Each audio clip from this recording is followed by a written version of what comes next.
Assalamu alaikum wa rahmatullahi wa barakatuh. It's your girl Adar, and you're listening to the Digital Sisterhood podcast. Preface, page 6. We appreciate the sky on an aesthetic basis, not realizing that its function is beautiful. It produces beauty. Its very being is beautiful. It is beautiful. As we are enamored with its colors, we oftentimes do not connect that it is the same sky that sends snow, rain, clouds, and acts as a buffer against the sun.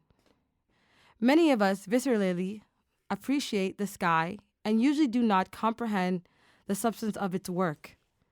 It beautifies itself and others through its actions. Thus, from the sky, we learn that beauty is not a state, it's a practice. So that I just read the pages from this book called Beauty, Fee Sabiliah by Lina Ahmed. Well, the reason why I'm reading this page is that A, it's incredibly beautiful, but B, because there's actually a story behind it. There was a day, actually recently, a few weeks ago, where I was having a debate with friends about beauty. And it was basically 2 against 1. I didn't like their definition of beauty or their perspective. Matter of fact, they used Kevin Samuel to prove their point.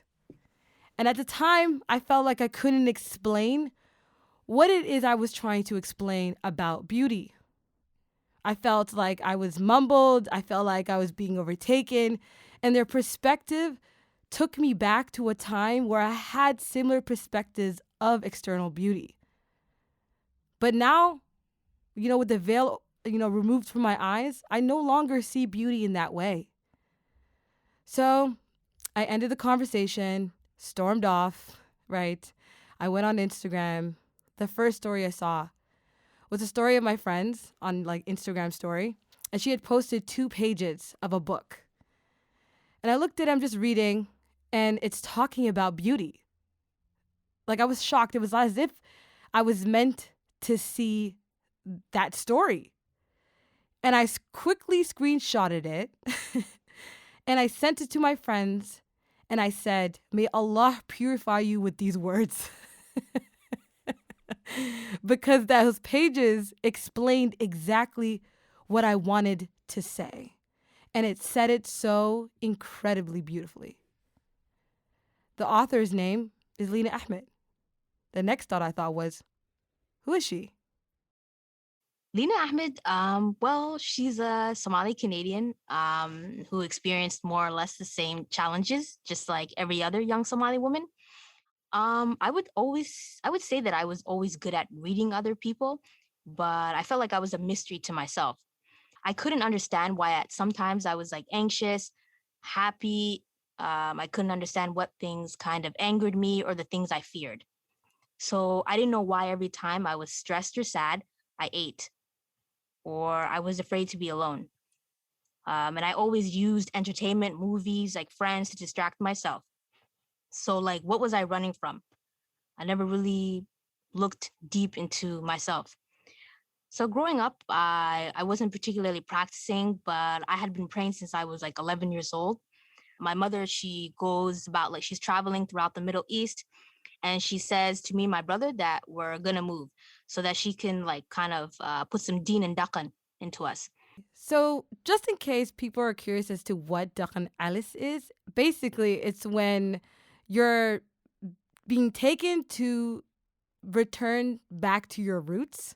Yeah. So basically if you're from Canada and you're originally from, let's say, Somalia, you're going back to Somalia to return to your natural state, and not the state that's been constructing you in the West. Just so we're clear what Dakan Alice is. So the summer before I moved to Africa, I go to Toronto for the summer, and I spent some time with my aunt, and she's very practicing and really like somewhat like kind of somewhat strict. So I said, okay, subhanAllah, like while I'm at her house, I'm just gonna wear the hijab and the abaya the whole Mm. time I'm in Toronto.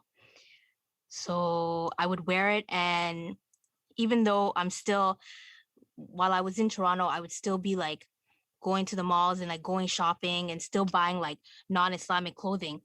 I would just like wear this, like, I would wear the hijab and the abaya. One thing, my cousin, subhanAllah, like she had just finished Al Huda, and like she was practicing, and I always liked the way that she like kind of carried herself, and I always liked the relationship that she had with herself, and like her appearance. She had like an inner knowing that she was like beautiful, and she kind of was like really self-assured, like she accepted herself wholeheartedly. So one day, I go shopping, and I come back to the house, and I'm showing her all the clothes, and I'm just like, look at this, and she's just like, How this is, I am. exactly, right? And she's like, this is beautiful. I love this. This is really nice. This matches your color. This brings out your it's this really like it's flattering on your body and stuff like that. But then she told me gently, like the clothes that I bought were kind of like they stood in opposition to, like, Allah's commands. But she didn't say it like that, but she said it in like a beautiful way. And then she told me, she's like, you have to wear the hijab. Like that's just what it is, you know? So for me, someone who was very much into my appearance, I would say that that news kind of was just like a shocking thing for me. I was just like, subhanAllah, like, I'm like, really? I'm like, well, what am I supposed to wear? Am I supposed to wear a ghana? Like, that's so ugly. Like, you know what I mean? Like, I don't want to look like I'm like an older woman. But then like I pouted for like maybe 5-10 minutes. And then I was just like, okay, fine. I guess this is just what I have to do. So Lina Ahmed finally made it to Kenya. Her mom packed up the family. It was time to start a new life. You can imagine when you move to a new country, especially Africa, things are substantially different. Things don't feel the same. People talk differently, people walk differently. You're in an environment that you're completely uncomfortable. You don't know how to be. You don't know if the girl in Canada should be the same girl in Kenya. Like I had big culture shock. So the culture shock led me, to experience like a wide range of emotions. Like I was shocked, I was so sad, I was like confused. And I don't think anyone really talks about how it feels like to go to an entirely different country. I don't think people speak enough about how like the psychological effects of like Dakhin Alice, And so, and subhanallah, and I made a lot of friends, from the West, UK, Canada, America, while I was out there. And they all had like different ways of like coping, with the situation. Yeah. Some of them would act out violently, so they would get into like a lot of fights. Some would still like be kind of defiant to their parents, and they would like sneak out and go out, because they just all like believe that, internalize that fear that they're never going to like see their homeland again. Yeah. But my coping method was that I withdrew. So like I became really sad, and I didn't talk to anyone. I didn't go anywhere. I just would just stay in my house, and I just did my thing. So in the meantime, though, I signed up for Duxie.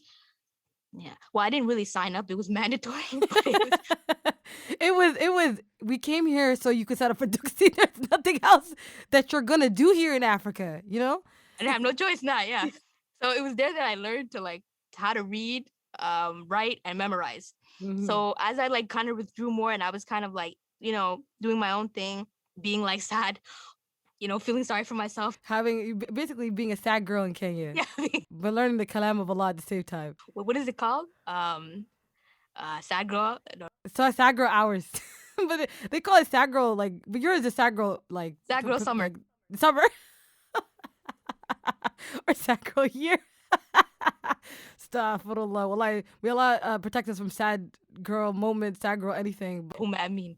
So I'm there, and I'm doing Duxie, and I just became, I withdrew more. I just, I had a lack of friends. And the funny thing about Africa is that there's no like distraction. So there wasn't internet. Like I had to go to like the internet cafe, which is like I have to walk and I have to pay for it. It was so expensive, and I didn't have change like that. There was no Netflix.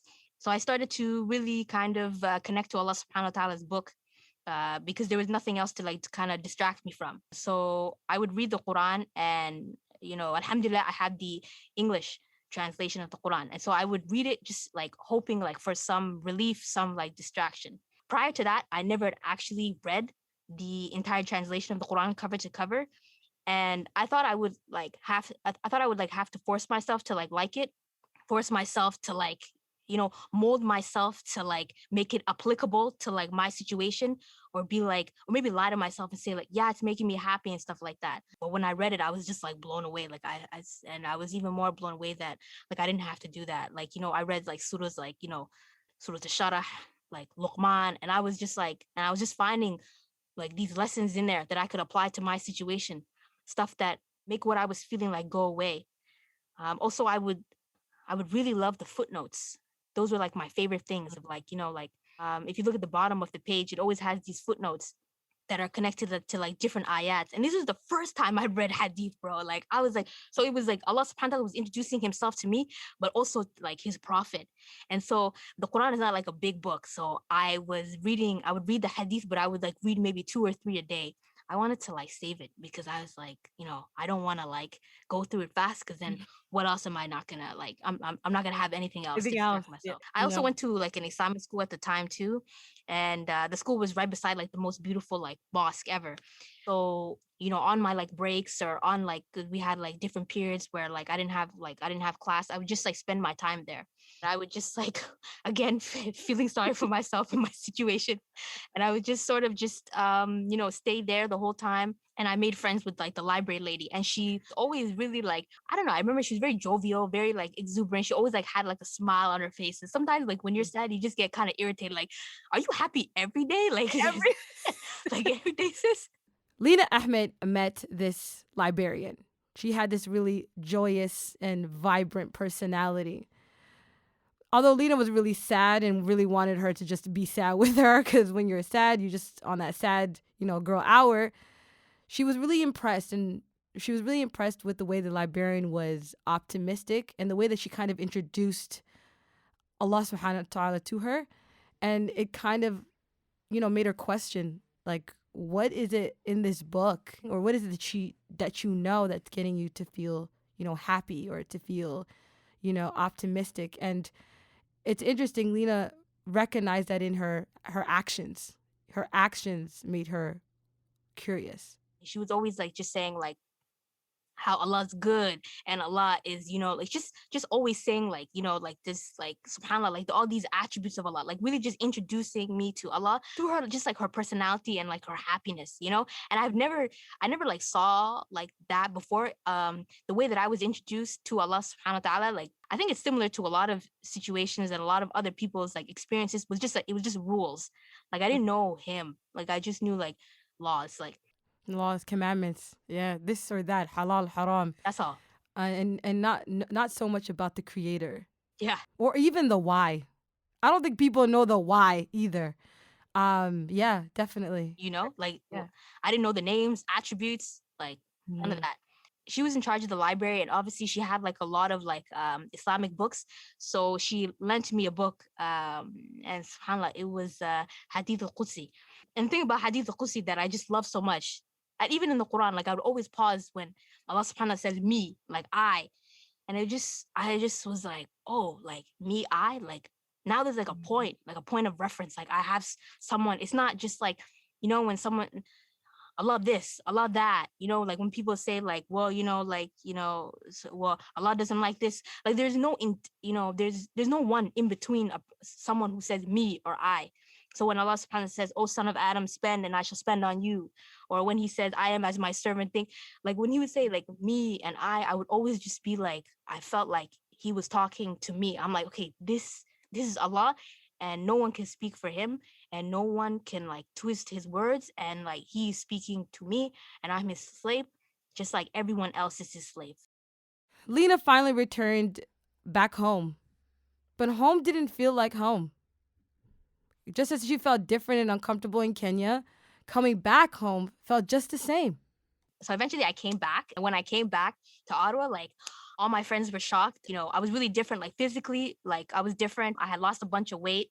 So I had like hit my target weight, and my friends were like commenting like, wow, you're so thin and stuff like that. And I was just like, wow, subhanAllah. So was I fat before? But anyways, and then And another thing, how I changed was that I was wearing abaya and I was wearing hijab. So I wasn't even wearing the hijab and like the jeans. I was wearing like the full front. I looked like somebody's like mom, you know? And I'm still a teenager. And so like, but my friends were like pretty much, my friends were the same. They didn't wear hijab, they didn't pray, you know, and it was not in their like in the foreseeable future like that they were just gonna be practicing. So they would like always like be going out and stuff like that. And they would invite me to come along and I would always like decline. And then sometimes I would just like push forward, like, oh, why don't you come to my house? Or maybe I'll come to you. And so but after that, like it gets like tiring, it gets boring because like people who want to go out, they want to go out. So I remember one time there was like a mixed wedding. And I remember like my friend from like everyone went. Even like I had friends come from Toronto and like she was staying with me and even she went. And literally that I remember that night it was like the biggest test of my life because I know it was like it was mixed. There was like music and it was like packed. Like there was just gonna be like so many people there. And it was just like the wedding to be. And I remember like my friend from Toronto, she was like, yo, I'm your guest. Like, how you not gonna come with me there? Like, you're the one that's supposed to show me around, stuff like that. Even though she had other friends, but she was trying to like, you know, I mean, a little gaslight, little, you know, little manipulation, guilt trip and stuff like that. And I was just like, and in my head, like, you know, like you can like wear your hijab when you're out there, like, you know, like still, like you don't have to compromise. We'll leave after Maghrib so you can pray and stuff.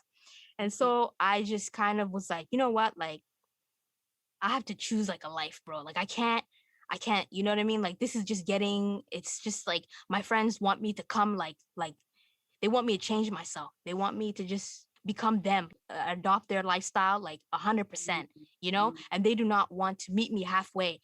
And I remember I was living with my aunt at the time. May Allah subhanahu wa ta'ala rest her soul. Like she passed away now. And I would say to her, like, Habir, like, you know, like I don't have friends, you know, like who are practicing and stuff like that. She's like, don't worry, you know, Allah subhanahu wa ta'ala is gonna give you good companions. When Lina returned from Kenya, she came back transformed. She learned the book of Allah subhanahu wa ta'ala.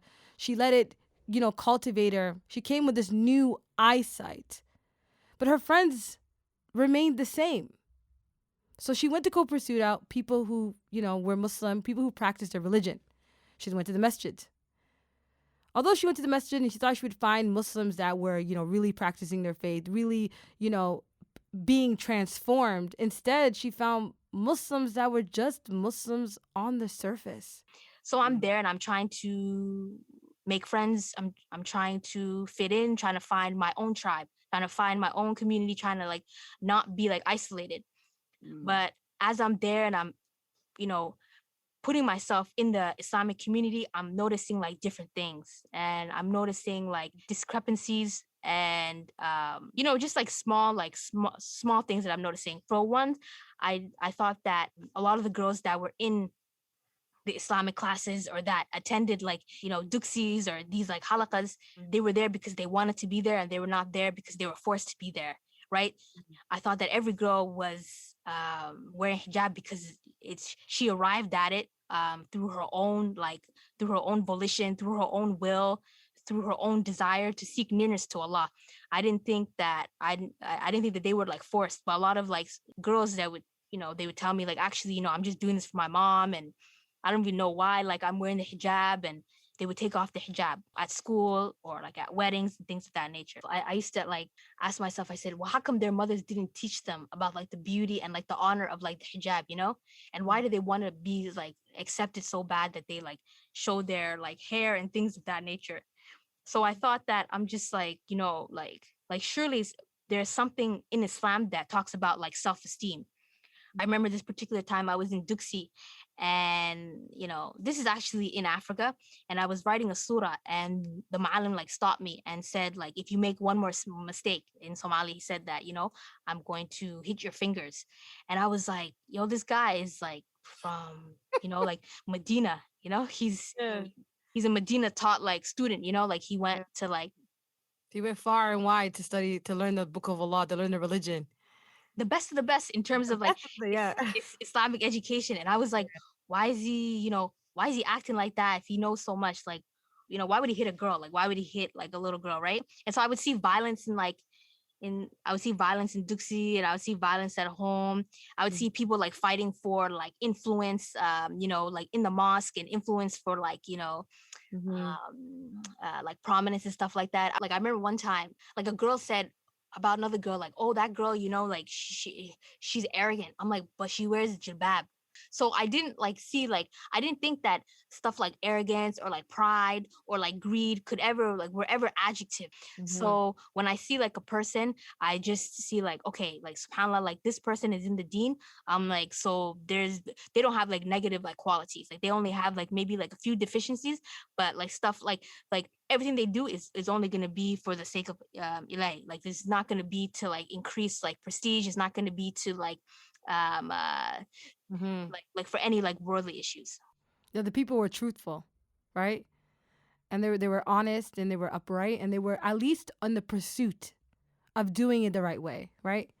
They weren't like people who wore, hijab or who wore a thobe and they had arrogance and pride and like all of these scary things, but rather were people that were trying to rectify and go for the right things. But then in reality, you saw a bunch of people doing something else, and it was clear as day for you, right?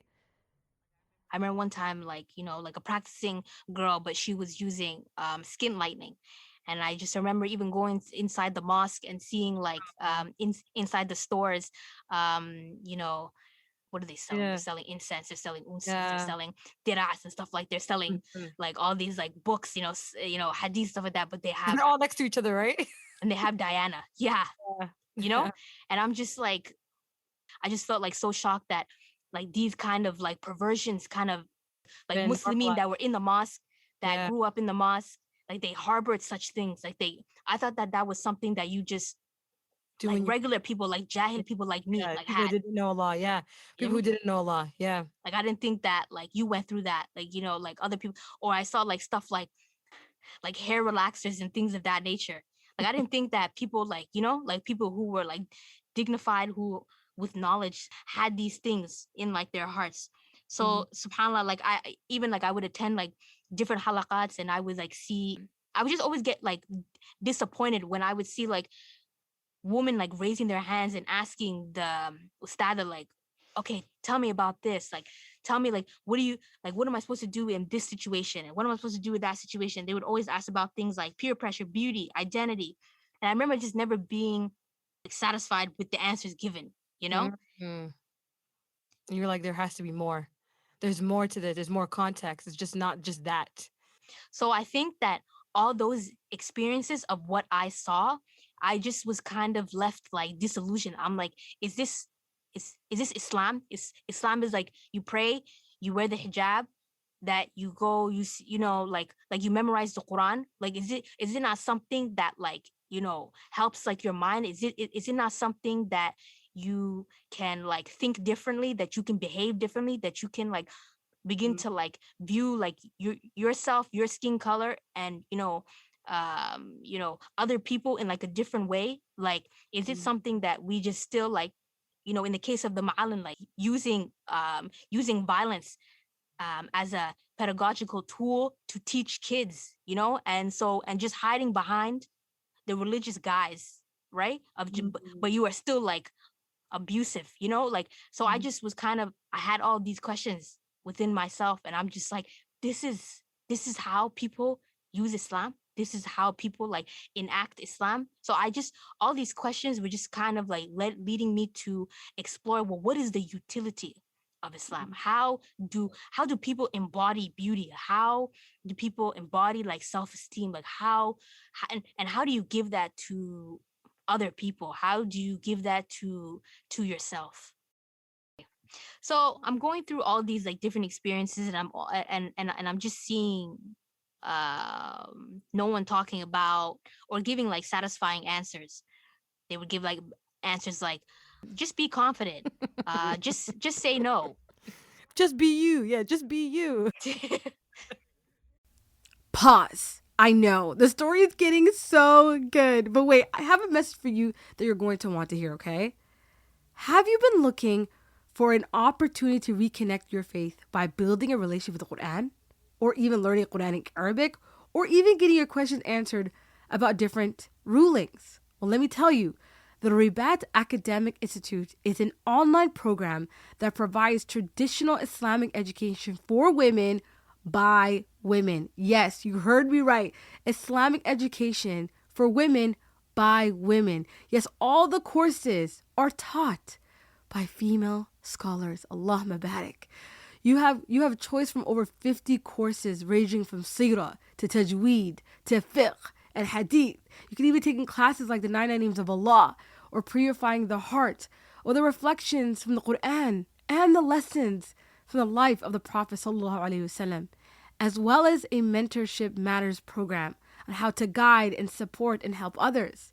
Ribat's online classes have been reconnecting Muslim women from all around the world with their faith and helping them reclaim their traditionally held leadership roles in Islamic scholarship, mentorship, and community care. All classes are held live online and recordings are posted after class. And the courses, guys, the courses are affordable. They're not expensive at all. They also provide country discounts and scholarships are available. Scholarships are available, so there's no reason why you shouldn't sign up. So if you're interested, visit Rabata, that's RABATA .info/TDS and register today. Very on the surface answers, like not really like deep.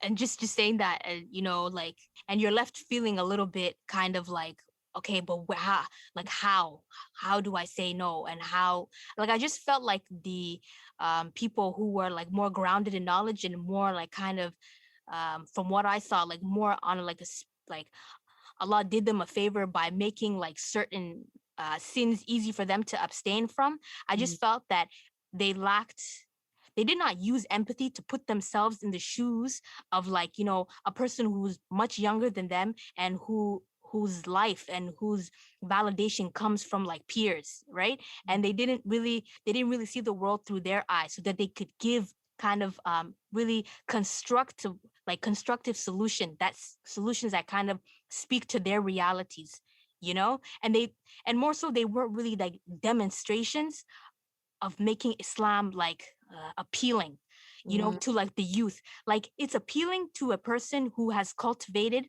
the taste for like, okay, the jilbab is beautiful, but like a girl who has never worn, like a girl whose peers like don't wear hijab, a girl who just is just like mentally kind of like overwhelmed by the images of like manufactured beauty and stuff like that.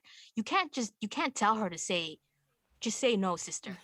No, you have to explain. You have to, yeah, and you have to make them understand what it is that they love, they should love, why it's like incredible. It's just very much like, oh, this is the command, this is the law. Yeah, because but the thing is, we live in a society that constructed us to think a certain way, right? From and we could talk about when it begins. It begins when we don't even have the intellectual capacity to defend ourselves, right? When we're young, when all we're doing is copying, right? We're just mimicking. That's when they start with us, right? As I like started to kind of like delve into like Islamic books and like books of like our past, like people that we love so much, I see that Islam like really offers like so much like possibilities and so many new ways of like knowing and being that we don't really take on, that we don't really give, like we don't really ask Allah subhanahu wa ta'ala to give us that. Like, we don't ask Allah. Do we ever ask Allah, hey, I want to see differently, I want to see like the world differently? Mm-hmm. So all this to say, I started writing. I started to write like my thoughts. Your And it was just a observation. way of me to like make sense of what I was seeing. I started to write it on Facebook. I started to tweet it. That's where everyone started. Everybody started, at least like late millennials that became others started posting on Facebook, right? Because it's a place where you can just free thought, like you could just write, and it was okay. It was a space that was meant for it. Yeah, Exactly. And I would just write, and I was really talking to myself. Sometimes my friends would say, "Preach, yeah," like, they would they would thumbs up, they would love it, they would like it. They would Sometimes they would share it, yeah. but it was really just for me. And and what I was doing is I was making sense of the reality and trying to like form my own conclusions on like, or like solutions on like, okay, this is what beauty means in Islam. This is how you cultivate self-esteem. This is how how you answer this problem. This is how you utilize, like this prophetic teaching and stuff like that. So subhanAllah, I remember one day I'm on Twitter. As usual, I'm just ranting. I don't, just usual. And then my friend, she replies, and then she says, God bless her. She says, when are you going to write that book? And I remember, subhanAllah, just thinking like, it had never occurred to me that I could write a book, that like my words would be something that another person would want to listen to. And so she really just planted that seed inside me. And because it's not that I necessarily viewed myself as an author, because like I think that just like other Somali girls, I always looked at how other people viewed me, to like understand, like to like measure myself against. So if other people said I was this, then I was that. If another person said I was not this, then I would feel sad and I would try to become, you know, like not that, what they were saying. So when she said that to me, I said like, wow, my friend, like she actually sees me like that. And so this is how I began to write. I love to hear when women breathe life into each other. It's a beautiful thing. When somebody tells you what they see in you, and then you believe them, right? It requires belief to start doing anything. If you don't believe in yourself, you're not going to do it. I think that's how women should be to each other. We speak life into each other, and not tear each other down. I think it's really beautiful, and that friend is really beautiful. She's the definition of beauty. Exactly. I don't know, just like a side note, like one respected, like, like person in kind of like the religious like community, that I remember that I confided in them that I wanted to write a book, and then they were like, why would you write a book? And subhanAllah, like it just shows like just like the parallels. And so for me at the time, it did hurt me like a little bit, but I have like my mom would say I'm stubborn, so I'm just like, no, like, and like my friend believing in me like really just kind of like boosted me, like just gave me like so much like life and just made me see like a new possibility. And honestly, I don't blame her because she had never seen it done before. And so like someone who looked like why should I be like, why should I write a book? Like there's nothing like special about me. There's nothing like I look like everyone else. I don't have particularly like great skills and stuff like that. So basically, like she was saying, because you sometimes project like what you believe about like maybe like yourself onto like other people. Like if you are not self-limiting, then you will not limit another person. So that's how I kind of like rationalized it. And subhanAllah, after the book published, not only did she buy the book and not only did she recommend it to other people, but she said to me, she said, you know what? I want to write a book too. It wasn't personal to me. It was just like you had never seen it done, but maybe, maybe if you saw that it was not only something that white women could do, Yeah. and it was something that, a person that is not like, you know what I mean? Particularly like doesn't stand out, Yeah. or you know what I mean? Yeah. Then you can do it too. That's incredible. So she inspired you to write a book, and then that inspiration returned to her to also write a book. Now we have two Black women writing a book. That's incredible. That is actually incredible because I also too thought only white women wrote books. You know what I'm saying? Like, and I know they don't just write books, but it's a really white industry. You know what I'm saying? Publishing and writing. And to hear that you guys both inspired each other, that's wild. And not even that inspired you to write books, but you guys wrote books about, I don't know about your friend, but I know you wrote a book about Allah. You're talking about Allah subhanahu wa ta'ala. You're not just talking about like anything. So funny story. I actually know Lina Ahmed. At the time when I had found pages of her book on my friend's story, I messaged that friend. I said, "Oh my God, who wrote this like incredible book? Where can I buy it?" And she laughed and she said, "You actually know her." I was like, "I don't know nobody that wrote a book." And she's like, "No, you do. You know this person." I said, "Sis, I don't know no girl named Lina Ahmed. I'm so sorry. I don't know what you're talking about. Maybe you have me confused for somebody else." She goes, "No. Lina Ahmed isn't her real name. Her name is something else. And then she told me the name, and I was indeed very shocked because it was my friend. A friend I talked to, a friend I, like chop it up with.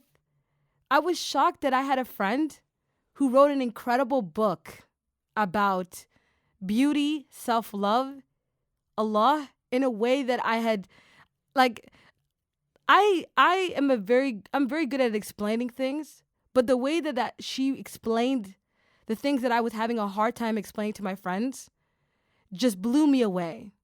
But it didn't surprise me either.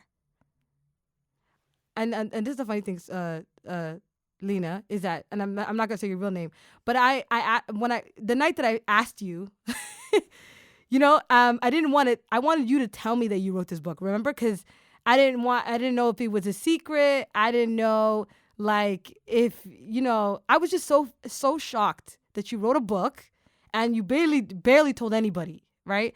And you actually wrote this book in 2017, right? And I had never heard of this book ever, right? And I WhatsApped you, right? I don't know. What did I say to you? I said, what did I say to you? We were talking about something else. You said like, Lina, like, can you do me a favor? I'm speaking on a panel on beauty. Yeah. Can you join me? Yes. I was talking, and and then you said, "Oh, I actually wrote a book." Even though I knew you did, but I needed you to tell me that you did, right? Because I don't know if you would have, and I didn't even know if you were going to in that conversation, to be honest. Because obviously, the way that you write about beauty, Lina, is so incredible. It's so incredible. The metaphors you use, and the crazy part is that you're not speaking truth from yourself. You use Allah Subhanahu wa Taala's ayahs, His verses, His kalam to prove your observations. And that's the thing that I found so beautiful, because, like, who could deny that this isn't the truth? You know what I'm saying? If you're using, Allah's kalam and, like, hadith and all of these important parts. So then I asked you, you sent me the PDF. I tried to be cool, right? I didn't act like a fangirl, but I was a fangirl, okay? And I was so moved. Like, genuinely, Lina, I was so moved. Like, speaking like I was so moved. The fact that you wrote a book and nobody knew about it, and then you didn't even you put a fake name on it, Okay, and so I asked you, right? Why didn't you use your real name? Like, if I wrote a book like that, I don't know, I might have just put my real name on it. You know what I'm saying? But you didn't. Can you tell me why? So firstly, it's a funny story. So Lina is one of my nicknames, given to me by my cousin. It's kind of like a play on my real name. Mm-hmm. And Ahmed is one of, like, my forefathers' names. So yeah, so basically I just coined the two together, and I think that the people who, like, really, like, knew me, like my friends, like, they call me Lina. I also use the name Lina Ahmed because I wanted to kind of have my work, like, be separate from me. Like, I didn't want it to be, like, attached to me. I kind of, like, wanted like the freedom to just hold on to, like, my identity, hold on to, like, my they just hold on to, like, myself, and I just wanted, like, just the book to do what it did, and it just to be, like, in the space somewhere, in the universe somewhere, but I wanted to just be me. I just wanted to just remain me. So I wasn't trying to be like Yasmin Mogahid or like a Brene Brown, you know what I mean? Or like a Bell Hooks. Like, I just wanted to just write and then just put it in the air. Yeah. So I would just say, like, I'm from, like, a small city. Like, it's kind of like a few hours, like, away from, like, like where Azad is, like, and so I just kind of just wanted just to, like, be, and what's really interesting is that when the book came out, I told, like, a few friends I told a few friends to, like, advertise it, and then I told them that I wrote it. So I said, I'm like, but when you advertise it, please don't, like, say, like, Who really yo, wrote it? my girl, yeah, you know what I mean? Like, just don't say that. Just say Lina Ahmed. Yeah, read it. And guess what? It's crazy because when I saw it on somebody else's story, my friend's story, it was just like that. It wasn't like, oh, this is my friend's book. It said, yo, guys, this is an incredible book. Everybody has to read it. And I read it and I was, like, mind blown, right? And it's beautiful because I could see the material for what it was. I wasn't I wasn't distracted by the individual of the book, just the material in itself. You know what I'm saying? And I think that's so beautiful that I think and maybe you can tell me, but my observation of you is that I think you wrote a book for Allah's sake. And I don't think you wanted it to be something that gained you status or fame. And that's the thing that I find so fascinating about your story, Lina, is that you wrote a book anyway, and you wrote it for his sake, and whoever it needed to reach, it did, right? So this is where I come into play, right? Because when I read that book, I was so immensely touched. I personally struggled with the concept of beauty for a very long time. And one of the second segue that really got me close to Allah subhanahu wa ta'ala and really I went to full force in being more conscious of Allah subhanahu wa ta'ala was beauty. When when I learned about hijab and why Allah subhanahu wa ta'ala commanded hijab, I felt like literally the shackles fell off my ankles and my wrists. I felt like I could finally say, hey, there's more to me than what I look like. Because it was frustrating. I lived in a world that all that mattered is what I look like. And it's frustrating because you have nothing to do with the way that you look. You know what I'm saying? But you have everything to do with who you are. And I wanted to be valued. I did deeply, just like in high school, I wanted to be valued for who I was, but I lived in a society that said, nah, nobody cares. And so I became a wallflower. I really became a wallflower because I didn't look a certain way. And that deemed that I was invaluable. And so I treated myself invaluable. I treated myself like I was nothing. So I did remember I mentioned, if anybody remembers the first episode, I mentioned I didn't even want to be seen. You know what I'm saying? And so when my friends and I were debating about it, I was frustrated because I was like, listen, we're wearing hijab not because of it's a command, because I actually understand why. I actually understand why. I understand why. And I love Allah for it because he's telling me that I am more than what I look like. And not even that he's already fashioned me the best. And I don't have to be concerned. I don't have to fit in a bridge of what beauty is or I'm bigger than that. And that's what I really needed to be unapologetically me. When people tell me oh, they're how are you so confident? I'm like, bro, because my where I get my confidence is from Allah. He told me that I have to worry nothing. I don't have to worry about nothing. I'm beautiful already, right? And then I'm only as beautiful as my actions, as my good deeds, as my mannerism, as my awareness of him. That is as beautiful as I get. And that's the thing though, okay? Lina, I was like, how dare nobody know about this book? I said, how dare nobody know about this book? This is wild. And so you know what I did, right? I took your book. I posted it everywhere. I went on Twitter. I posted on TDS's Instagram page. I posted it on my Instagram page. I said, wallahi, everybody needs to read this book. Every woman and men, but woman needs to read this book. I was sending private messages. You guys have to read this book. It's crazy. It's so good. And I was so proud that I knew somebody that wrote a book like this. But it also Lina, I'll be rude to you. I started to look at you differently. I was like, what in the world? That is what your brain is just incredible. And so I was like, okay, let me post it. And I remember when I posted it. It was 10 p.m. It was late at night. Okay, but that's how I am, right? I see something good, I post it right there.